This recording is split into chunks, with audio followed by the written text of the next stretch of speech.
Bueno, muchas gracias por la invitación. Yo creo que es un gran acierto que discutamos las grandes crisis y rebeliones de este periodo porque se avisora un nuevo temblor económico, una nueva fase recesiva de la crisis iniciada en el 2008. El rebote logrado con gastos estatales se está agotando. La política de reactivar con emisión y deuda pública pierde efectividad. Hay un nuevo deterioro de la economía norteamericana, estancamiento japonés y Europa de nuevo en el centro de la tormenta. Y lo de Europa no es un ajuste más. En Europa está en marcha un intento de demoler el estado de bienestar, de destruir las conquistas sociales que jamás alcanzaron los pueblos de otras regiones para adaptar esa región a las reglas neoliberales de la competitividad global, justamente en la zona que para los socialdemócratas siempre fue el paradigma del capitalismo social, serio y regulado. Allí es donde estamos viendo un nivel de agresiones salvajes y brutales contra los pueblos que está fracturando a Europa en dos, en una Europa del norte, en una Europa del sur, que está desgarrando toda la región para socorrer a los bancos, no para salvar a los países, para auxiliar a los financistas con el argumento que salvando a los financistas salvamos a los pueblos. Nunca los pueblos reciben nada, siempre los socorridos son los banqueros, y especialmente en dos casos que son los que están en el centro de la crisis actual. En primer lugar, Grecia, que le están intentando imponer un castigo ejemplar de una brutalidad sin precedentes. Es como si a nosotros nos hubieran implantado la dolarización en el año 2001-2002, ajustar, ajustar, ajustar hasta que no quede nada. Eso es lo que están ahora aplicando en Grecia. Están en una situación 2001 de ese tipo y ya en una crisis social tipo 2002-2003, con todos los indicadores sociales de lo que fue el desastre nuestro en materia de desempleo, de pobreza, de sufrimientos populares, de suicidios y desesperados de la gente que ya no tiene de qué comer. Pero así como nosotros reaccionamos, en Grecia comenzó la reacción. Y el dato más importante de las últimas semanas es el triunfo electoral de una corriente de izquierda que puede cambiar, si se reafirma esta tendencia, por completo el panorama griego, y con fuertes impactos sobre el grueso de Europa. Porque este avance electoral de la izquierda es el resultado de luchas, el resultado de movilizaciones, y es un voto que indica: no queremos ajuste conservador, no queremos ajuste socialdemócrata, queremos abrir otro horizonte de rechazo general al ajuste. Grecia y lo que ocurra ahí en las próximas semanas va a ser nuestro foco de atención, y lo que suceda en España va a ser nuestro segundo foco de atención. Porque la crisis en España no es la crisis de Irlanda, de Islandia o de Chipre. Es la crisis de la cuarta economía de la eurozona, y la burbuja inmobiliaria que se acumuló a lo largo de varias décadas finalmente ha estallado y los bancos están comenzando a quebrar uno tras otro, con corridas de depósitos, con hundimientos de las situaciones financieras y con desesperadas movimientos para intentar salvar a los bancos, teniendo en cuenta que la plata que hay en el Tesoro español no alcanza para socorrer a los bancos españoles y habrá que recurrir a algún monumental ajuste, auxilio de toda la comunidad europea, con el consiguiente ajuste y cirugía social en ese país, en un momento donde se está perdiendo la legitimidad política del que tiene que hacer ese ajuste.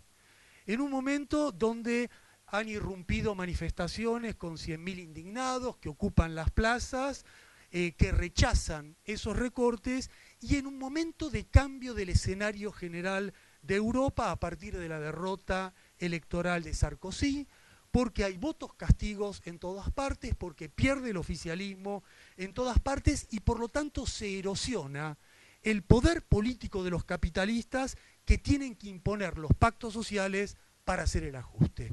Esa es la coyuntura actual, ese es el escenario de estos momentos. Y ese escenario está, sin lugar a dudas, indicando que marchamos a una nueva fase de la crisis que empezó en el 2008, pero una nueva fase de la crisis dentro de la etapa general del neoliberalismo que comenzó a mitad de los 80. Una crisis muy aguda en una etapa que ya lleva más de 20 años y es importante registrar esto para saber dónde estamos parados, porque todavía no sabemos si la crisis actual va a sepultar o no al neoliberalismo y abrir con esa sepultura un horizonte de luchas anticapitalistas. No lo sabemos porque parece que va a ocurrir, pero todavía no ocurrió. Continuamos en la ofensiva del capital, ya ahora sin discursos neoliberales, ahora diciendo que hacemos ofensiva con regulaciones del Estado y con mecanismos de intervención estatal. Y el neoliberalismo no ha caído porque, al igual que el capitalismo, no se caerá solo por la crisis. Necesita ser tumbado por victorias populares, por luchas sociales de una envergadura que han comenzado a producirse, pero todavía no han registrado los frutos de lo que está ocurriendo. Y como muy bien describe el número de la revista que estamos analizando aquí, lo que está cambiando es esa resistencia. Lo que está cambiando es ese factor que puede dar vuelta la tortilla, porque después del estupor creado por el estallido de la crisis, en países donde los pueblos que reciben esa crisis se pensaban del primer mundo y por lo tanto exentos de una crisis de este tipo, pasado ese estupor, pasado ese desconcierto, ha comenzado un punto de inflexión que lo marcó, como muy bien se señala, las revoluciones árabes, combinando las luchas sociales con una gran demanda democrática en un contexto global de protagonismo juvenil, de irrupción de una nueva generación. Y la revista utiliza un buen concepto. La revista utiliza el concepto ciclo de rebeliones diferenciado del ciclo de revoluciones en un libro que escribí hace 4 años, que se llama Las disyuntivas de la izquierda en América Latina. Utilicé exactamente el mismo concepto para distinguir lo que eran las revoluciones clásicas de América Latina, México, Bolivia, Nicaragua, Cuba, de las rebeliones latinoamericanas de la última década, Ecuador, Venezuela, Argentina. Y esta misma distinción, revolución, rebelión, que usamos para América Latina, está muy interesante el uso que en la revista se aplica para el contexto general, yo diría con una observación más. Yo diría teniendo en cuenta que las rebeliones en Europa todavía no lograron lo que se logró en la década pasada en América Latina, que es tumbar un gobierno, hacer que un de la Rúa se vaya en un helicóptero. Y cuando ocurre eso, se produce el salto. Cuando ocurre eso, cambia por completo el panorama. Y lo que tenemos en Europa es el panorama, pero todavía no el salto requerido para que se produzca ese cambio general.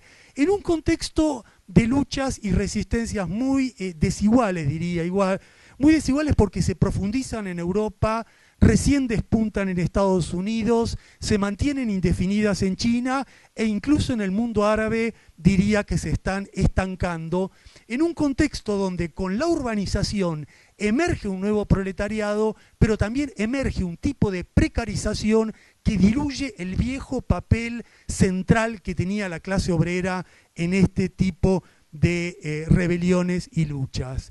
Entonces, estamos en un contexto de fuerte avance de la resistencia popular, de fuerte cambio en el escenario general, pero se necesita una victoria popular para que cambie la etapa y para que podamos comenzar a avisorar cuáles serían los senderos, ya no de crisis, sino de salida a esta crisis.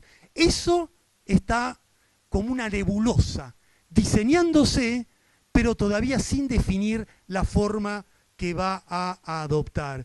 Y yo creo que es importante el análisis teórico.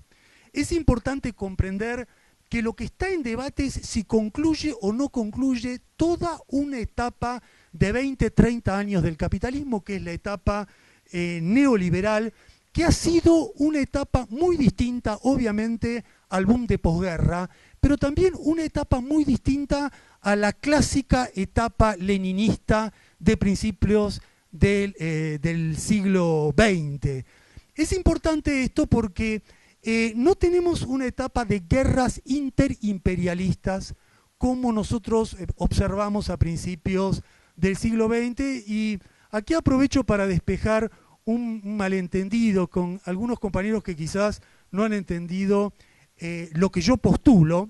Jamás a mí se me ha ocurrido imaginar el fin de las guerras, caer en una ingenuidad pacifista, en una mirada idílica de angelismo tranquilizador. Vivimos en un mundo de guerras y vamos a tener más guerras, pero otro tipo de guerras.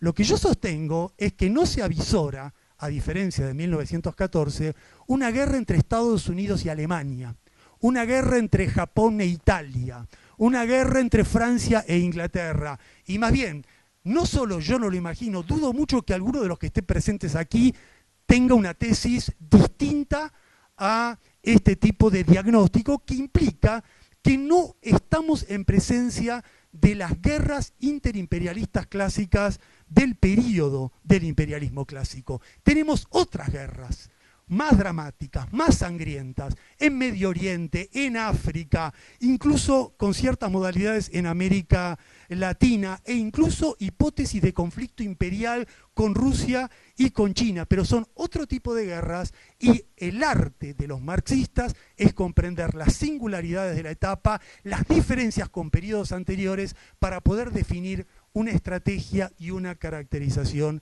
adecuada.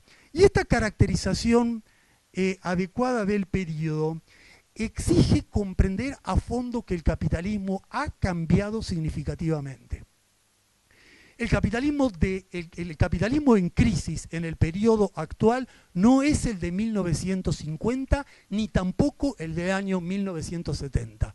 Es un capitalismo que ha mutado profundamente en el periodo de la mundialización neoliberal, primero afianzando una tendencia de más largo plazo, que es la creciente internacionalización comercial, financiera y productiva. El papel de las empresas transnacionales como un agente dominante de la estructura económica del capital.